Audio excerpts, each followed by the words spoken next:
Hi, welcome to Help with Hannah Jones. I'm Hannah Jones. This is the podcast where I answer your questions, Dear Abby style. The video version of the podcast is on YouTube at Hannah Jones Cool, and thanks Patreon patrons for making this podcast possible, and Dude IDK Studios, where we're filming here in Denver. I have a guest in the studio today to help me answer your questions. She's a newer Denver comedian, a real-life quantum physicist, and you might have seen her viral tweets and memes. It's Tanya Sabrina. Hi, everyone. How are you doing today, Tanya? I'm doing pretty good. How are you doing, Hannah? Good. I had a weird weekend. I was extremely incapacitated with allergies all weekend. I only got allergies in the past couple of years, and then every year they've been worse, to the point where I'm the saddest, most unluckiest girl in the world with the most pain in the world. You're probably gonna die. Yeah, they're so bad. That's what it feels like that I'm dying, which is not how I remember them, because first of all, when I was a kid, I didn't have allergies. I wanted them. Why would you want allergies? Because they seemed like a skinny girl thing to have. like oh, I'm so frail. The seasons make me sick. Oh, I'm tiny and sick, and I have a wet, drippy little nose, tight, tiny little sinuses. So, yeah, no, I see that. I get as an adult, I move across the country, which is common, will cause allergies. That's well known, and now they've just gotten to the point where it feels worse than having COVID. I'm not a COVID denier, but my personal truth of my allergies is that they've been so extremely bad. Right. Well, do you get allergies? No, but I am skinny.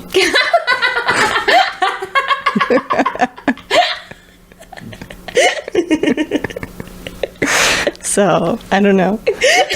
Data point. Incredible. Okay, great.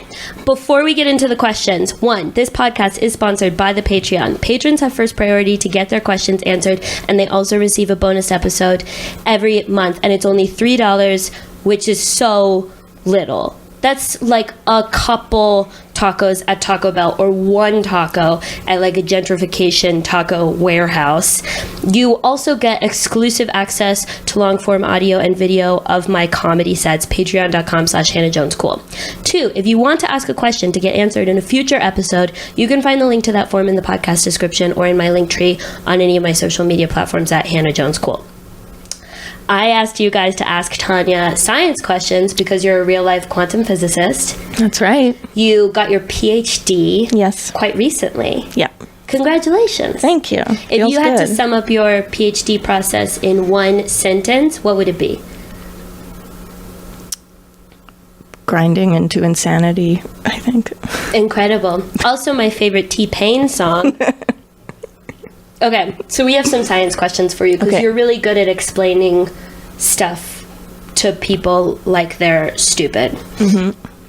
That's what I learned in grad school. I feel like the first time I asked you a science question, I didn't tell you to explain it to me like I'm stupid, but you just did it anyway, which I really appreciated.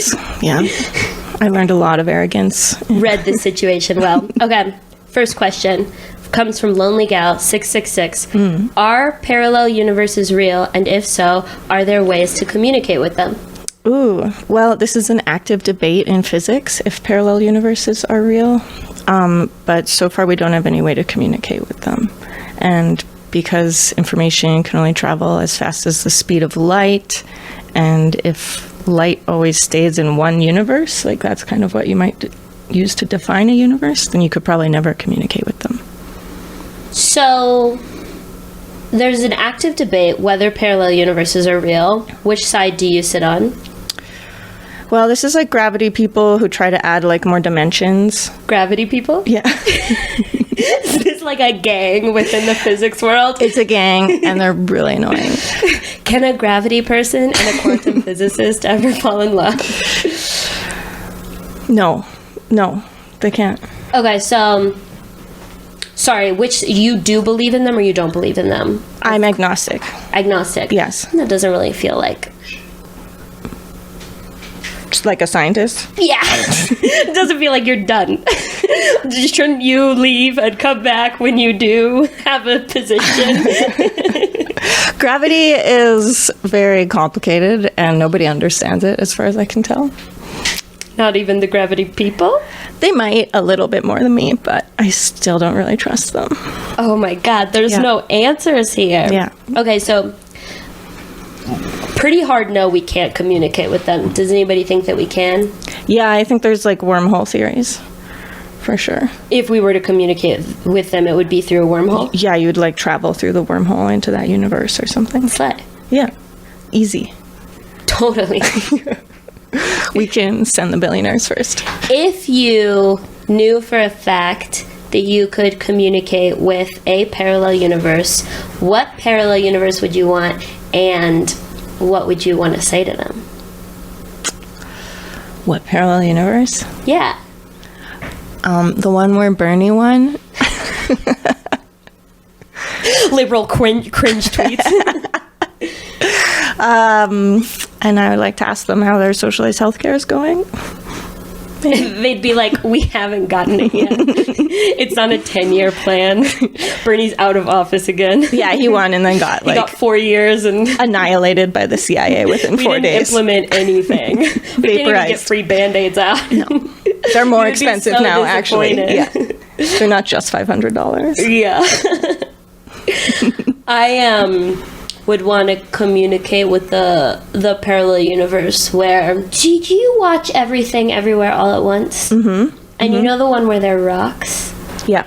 I would just want to be in that one. You just want to be a rock. I just want to be a rock so bad. You could make that happen. I just want to stop doing dishes and laundry. Right. You could make that happen here. Or animatronic cats universe. Okay, this next question comes from Tim from Ottawa, and he says, what are your thoughts on space, question mark, in parentheses, open-ended? Thank you, Tim, for such a thoughtful question, first of all. I am a pretty big fan of space, hoping to never visit, though, just like, trying to keep it parasocial. Aren't we currently in space? Gotcha. I have the PhD now. I don't want to go to any other part of space outside of our atmosphere. Yeah. Yeah. I don't really know anything about it. I studied stuff here on Earth. But my understanding is there's like some planets and moons even, and some of them have rings. It all looks very cool. So, aesthetically, pro-space. Yes. Experientially. No, anti-space. Strongly anti. Yeah. What are my thoughts on space?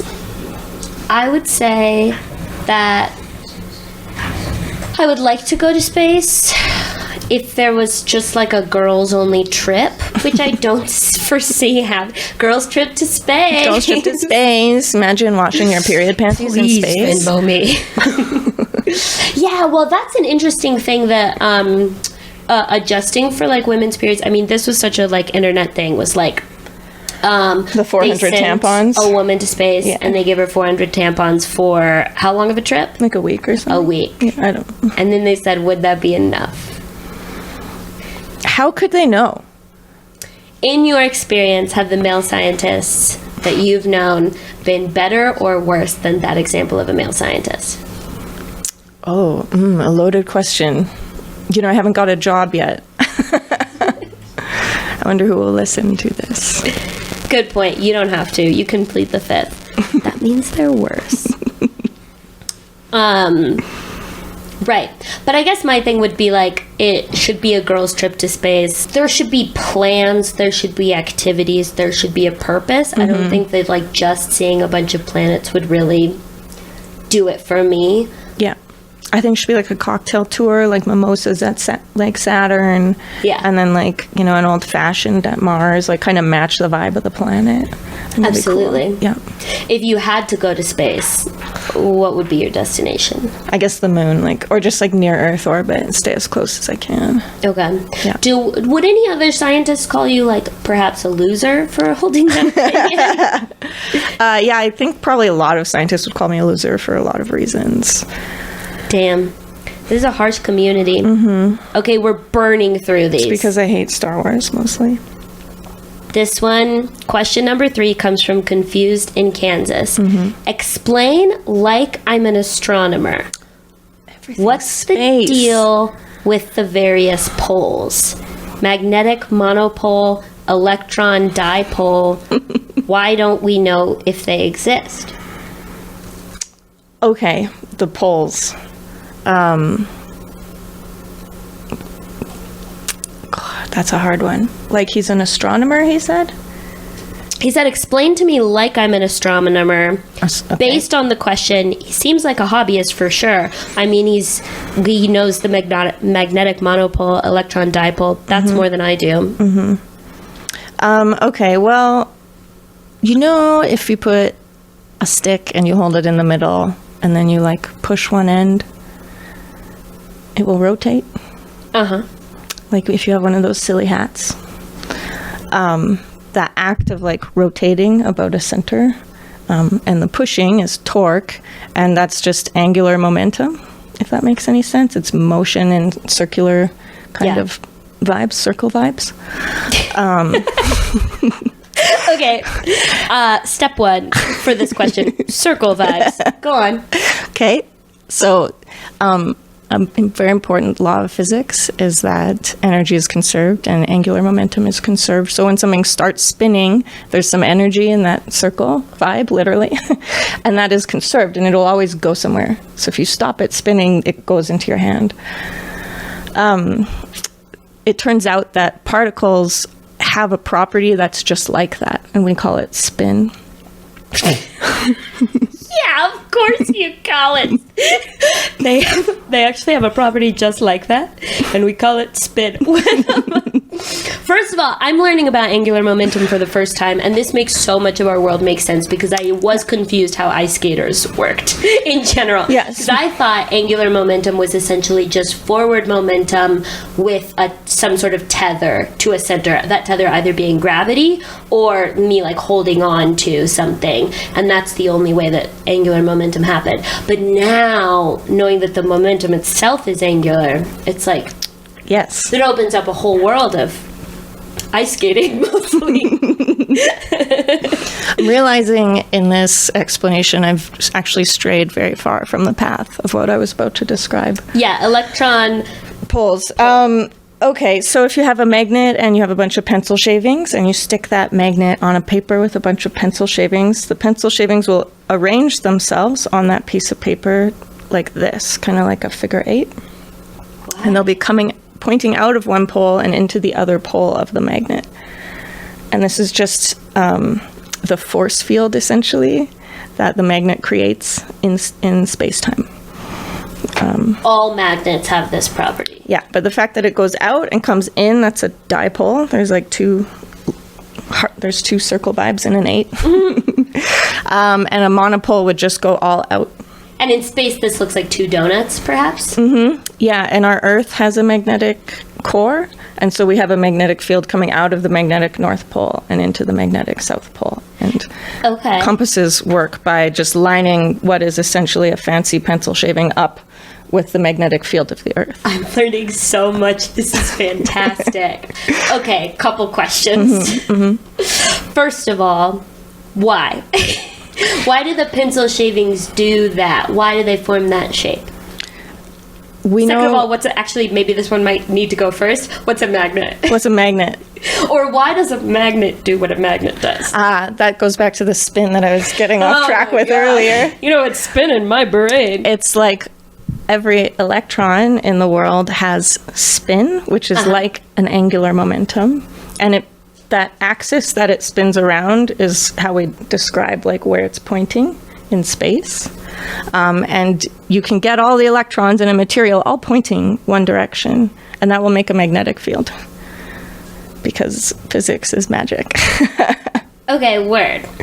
I think this could also be wrong, but I think 50% chance I'm right. Slay. You could be answering my questions or not answering my questions. I think I would feel the same ultimately. Here's what's more right. I'm trying to simplify it too much. What's more right is if you put spins in a magnetic field, they'll line up with it. and that will create its own internal magnetic field. Incredible. Okay. Last part of this question, because I feel like you got off easy. Why don't we know if they exist? We think, for some reason, that the universe will give us electric monopoles, but not magnetic ones. We think that magnetic fields only come in dipole and higher. So they always loop. They never just go off into infinity. Is this another thing where there's a debate? Mm-hmm. There's active searches for magnetic monopoles. I bet the Reddit threads in the physics Reddit go crazy over gravity, over poles. Yeah. We love our multipole expansions. Incredible. Okay, those are our science questions. Okay. Thank you so much for answering their science questions. I learned a lot. I learned about spinning. Mm-hmm. I learned about the fact that gravity may or may not exist. There's a debate. Yeah, like, we're pretty not sure about how it works. I'll go ahead on record and say that I think I'm a gravity person. I think I'm in You've been pro-gravity. Solidly. Yeah. But which camp? Like the Einstein version? God damn it. Got me again. You're agnostic about gravity. I know it exists. I'm not sure we know how it works yet. We're still figuring it out. That's such an easy opinion to hold. Obviously, I know stuff exists, and I'm not sure how any of it works. I think what I'm finding out is that physicists don't know much of anything. It's a sham. It's maybe a big scam. That's true. Let me put it this way. One of the projects of physics is to write down an equation that describes our entire universe, from Big Bang to heat death, everything in between, all the stars, all the galaxies. And that might sound crazy, like you're just going to write down one math equation that describes literally everything in our universe, the bees and you and my hair and bad eyelashes, it's like, but we actually are almost there. We have two equations, and they literally describe everything in the universe. Okay. In like a really fundamental way, you can predict why neutron stars do what they do, why the planets orbit how they orbit. Then why can't anyone figure out why I have acne? Well, we haven't moved it from physics into chemistry and biology and humanity quite yet, but our understanding of how the basic blocks of the universe move. We've got two equations that explain everything in the universe except for anything that has to do with chemicals or living beings. Yeah, so all the boring stuff that doesn't apply to you. Yeah, that's why physicists can be a little bit insufferable. Absolutely. Yeah. But so we do know some stuff, which I'm proud of us.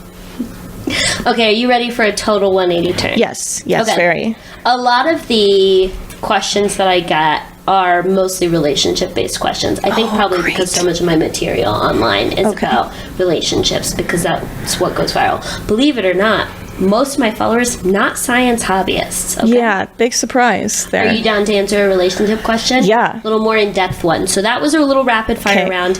And now this is a little more in-depth question from Chilling in Chicago. Chilling in Chicago. What's up? As a straight guy on dating apps, what can you do to stand out in a good way, especially during the first couple messages? So, I'm a pretty regular dude. Have a job, decently fit, live on my own in Chicago. Not racist or homophobic or any of those baby brain things. The barest of minimums. Wow, what a catch. I'm on dating apps and I'll match with girls or NBs, but have an issue usually getting the conversation going. I'm assuming in part due to the fact that girls are getting overloaded with messages from dudes that are all generally pretty generic. Hi, how's your day, etc. Yes. What can guys do to stand out in a good way on dating apps? That's a great question. First, I'd like to say that I've never succeeded in relationships ever, so maybe just take this with a grain of salt. But what stands out to you on a dating app? Yeah, if you're funny. Being funny. Mm-hmm. Absolutely. Right off the bat. I need the laugh in the first 10 seconds. You want a joke? Just hey, what do you call a... I can't think of a dad joke at the moment. No, if you're genuinely funny, if it's you and you're not just reciting a joke you heard somewhere else. Original joke. Don't tell a street joke. You can just be humorous. A good street joke I will always appreciate, of course. But what's the best, funniest opening you've ever got, if you remember? Oh, I don't know if I've ever got a good one. Maybe that's why I'm still single. Everybody, I have a challenge for you. Shoot your shot, bitches. Tanya's DMs are open only to jokes. Yeah. Probably mostly physics jokes. That would probably wow you. No, that would not. Oh my God. I'm going to send only the worst. That will cause me physical pain. Please don't. No. So a joke, first of all, I want to go back to the beginning of this question. Because we laughed a little bit at the way that you worded it, which was a joke that you made, talking about like how you have all the things that are like the bare minimum. You're not a terrible person. I want to applaud your vulnerability in asking for real advice. And I want to couch this in like, I think sometimes I come across so abrasive when I'm making jokes. I don't want you to think that I'm not like wishing the best for you. I think you're probably genuinely a pretty cool, attractive guy. I don't know. That's for Tanya to decide when you DM her your joke later on.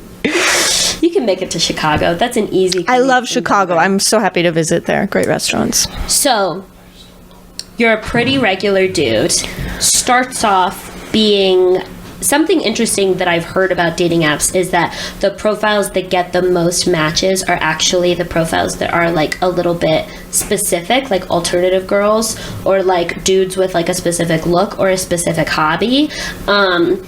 Because if you are just normal attractive, like Barbie attractive, everyone will be like, oh, well, everyone probably likes them. I don't have a shot with them. I have no particular in.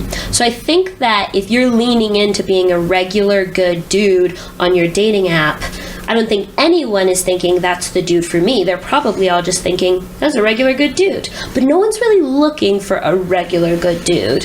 People are looking for like their specific perfect match. Their special Prince Charming. So what's unique about you? You know, do you have a hobby that you're really into? I would say about hobbies though, like currently living in Boulder, Colorado, and everyone has the same 4 hobbies. And so you can just become, again, a regular dude by leaning really hard into mountain climbing, rock climbing, bicycling, hiking, I don't know, camping, fucking whatever Boulder people do. But that's still more than like... They're like they become regular dudes. They're very boring. What's nice about Denver, though, and Boulder's the same way, it's basically like 4 pots, right? Everybody jumps head first into the hiking pot. And then there's a bunch of fucking people in that pot because there's a bunch of women there too, and non-binary people. Right. And you can still find your match, but at least you have someone to latch into. If you're not in any of those pots, you're like the only one. Well, that's not true. I think there are some genuinely exceptionally boring people out there. I just think they have a hard time finding love, personally. Maybe if you're boring, you don't deserve love. No, I'm just kidding. Possibly. Okay. Not racist or homophobic or any of those baby brain things. Does that come across in your dating app profile? I genuinely recommend to men, specifically on dating apps, to signal their politics up front. Yeah. Because anyone who comes across as overtly safe, like that's not the default when a woman's looking at a man online. We're not thinking of like, oh, this guy's probably not going to assault me. We're thinking like, what can I find that's a problem? So I really think like signaling your politics with like a meme or something, or just like putting in your profile is like really helpful. I also like it when you guys say what you're after.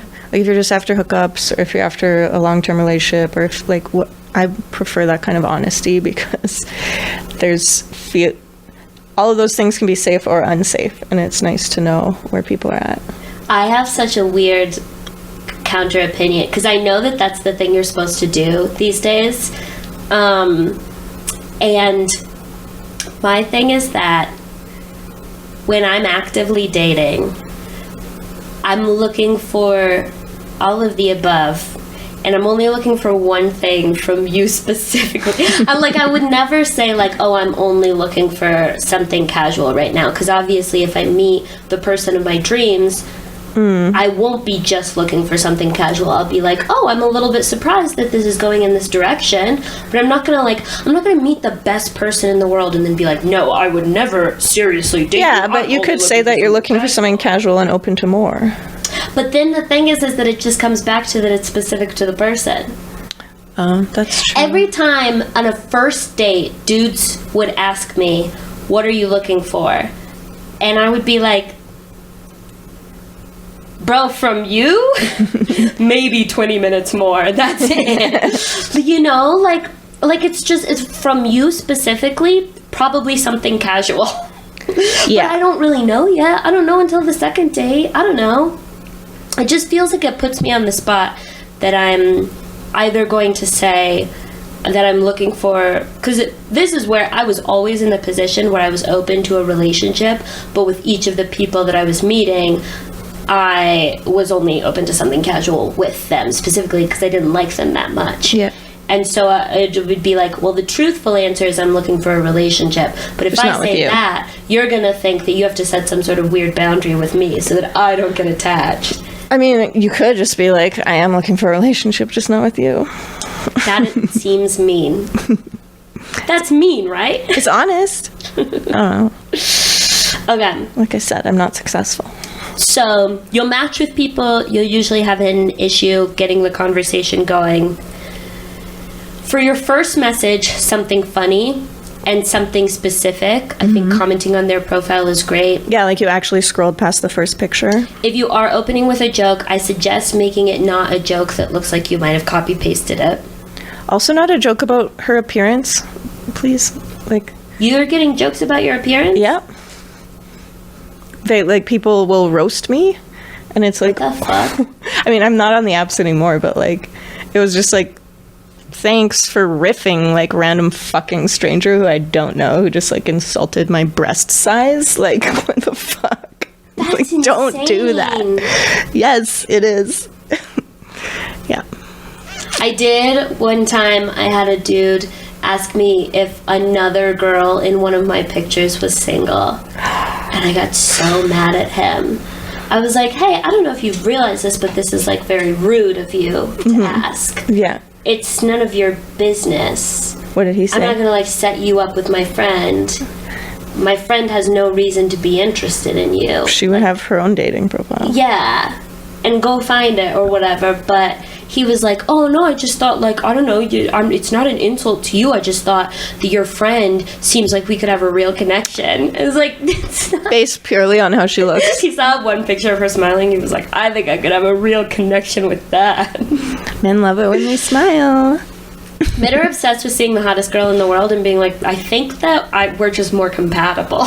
Yeah, I think probably our personalities are like totally aligned. I'm going to need to pull up some questions because we cruised through all of these, but I have extra questions. Oh, this is one of my favorite. I am big into age role play, but I'm afraid it will put off my partner or make her uncomfortable. That's the last thing I want, but it's something that I really love. It's not pedophilia or incest related. Yeah. It's more a caring older woman sexually satisfying a younger woman. Tanya, if you were really into age role play, how would you bring it up to a partner so as not to turn them off? I would wonder if they've done any other role play. I think it really depends where they're at as a couple. Like, if he's introduced other kink, you know, to the discussion, then probably not so much to be afraid of, especially since it's not weird pedophilia. It's just Yeah. like an age gap, adult age gap. And I think it's 2 women. Oh, 2 women, sorry. I mean, if you guys have had kink in your relationship before, but if it's your first time introducing kink, I don't know, I think you have to have like a really open conversation about where your boundaries are. Yeah. Or you could be sneaky. Show up with like a limp and a cane. Hey, what are you into? For me, personally, how do you feel about AARP? Usually, this is my go-to tactic. What are you into? What's the weirdest thing you're into? Oh, come on, you gotta be into something weirder than that. And then you just get them to admit to being into something weirder than whatever you're into. And then once they've gone bullying there approach. and they're finally like, okay, it's your turn. You've gotta meet me here. Then I'll be like, oh, I'm actually into insert not that weird thing. Perfect strategy works every time. Are you gonna If box you're yourself in dating though? dudes. Yeah. Because they'll always be into something weirder. Yeah. And if you just keep pushing until they're past you, you can land right there. If you're dating But then you another can't ask for woman- anything weirder than that app. Well, you can just get them to admit their next thing. Their next more weirder thing, and then Yeah. you can ask for a weirder thing Who relative has to your that original joke thing. in stand-up that's like, every dude is into the weirdest thing you'll let him be into? Okay, and if you're dating a woman, then what? Then it's got to be more tactful. Well, then clear communication would probably work. Just a really simple conversation about it. But I do think breadcrumbing it is important, right? So don't go full out. I want to be a caring older woman. Start with like the dynamic, the power dynamic, because that's really common. Maybe just like disguise it as a professor-student thing for a bit.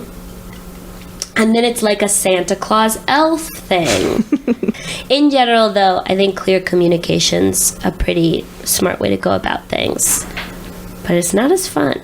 Alrighty. I am a single bisexual 40-year-old man. Am I the problem? You seem to have a great critical eye for what makes men awful. I'd love to hear the things I should be doing. I'm going to say, go ahead and give yourself a little checklist of potential problems, right? Narcissist, Totally. Mean. fedoras, Goatees. potentially, right? Graphic tees in the wrong size. Just ill-fitting t-shirts in general. Ill-fitting pants as well. Put some effort into your personal grooming. Put some effort into hobbies, friend groups, living a rich life. And then the answer will be, if love still doesn't happen for you, it doesn't happen for a lot of people. That's totally fine, but then you'll know you're not the problem at that point. Okay, everybody. Thank you so much for joining us on today's episode. My handle is Hannah Jones Cool on all social media platforms. Again, Patreon is what supports this podcast. Patreon.com/Hannah Jones Cool. You can view the video version on the YouTube. Tanya, what would you like to plug? Nothing. Is that allowed? I guess. Poor gal. Well, I don't know. Like, what am I supposed to... You could say, like, where to find you on the internet. Oh, sure. My handle on the internet's Tanya Sabrina, usually with an underscore. There we go. Thank you so much for joining us today, and have a good the rest.